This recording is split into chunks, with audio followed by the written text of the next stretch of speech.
आज हम पढ़ेंगे meaning and definition of accounting. Accounting is a systematic process of recording, classifying, summarizing, analyzing and interpreting the financial transaction and communicating the results to the users thereof। अब हमने accounting के अंदर इतने सारे keywords पढ़े, अब हम एक एक करके उनका मतलब समझेंगे। जैसे अकाउंटिंग को बोला गया है पहले सिस्टमैटिक प्रोसेस।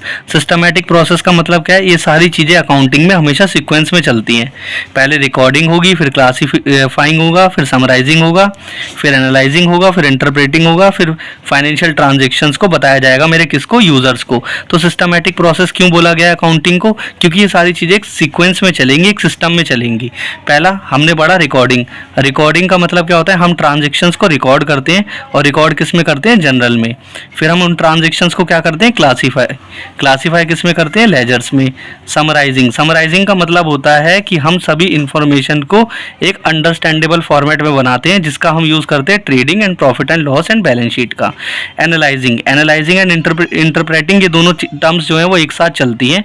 इसका मतलब क्या होता है कि हमें पूरे डेटा को, जितना भी हमने फिनेंशियल इंफॉर्मेशन को यूज़ किया है, उसको एनालाइज कर अपने यूज़र्स को क्या करना होता है? इंटरप्रेटिंग करना होता है, मतलब उन्हें समझाना होता है, जिससे वो जजमेंट ले सकें। किस चीज़ का जजमेंट ले सकें? प्रॉफिटेबिलिटी का। फिर एक है अगला हमारा फाइनेंशियल ट्रांजेक्शन्स।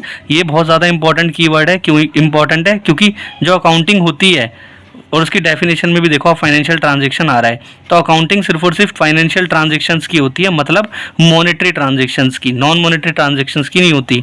और communicating financial information to users, ये इन्फॉर्मेशन फिर पूरी अकाउंटिंग बनने के बाद किसको बता दी जाती है? मेरे यूज़र्स को। तो ये थी हमारी पूरी की पूरी डेफिनेशन ऑफ अकाउंटिंग।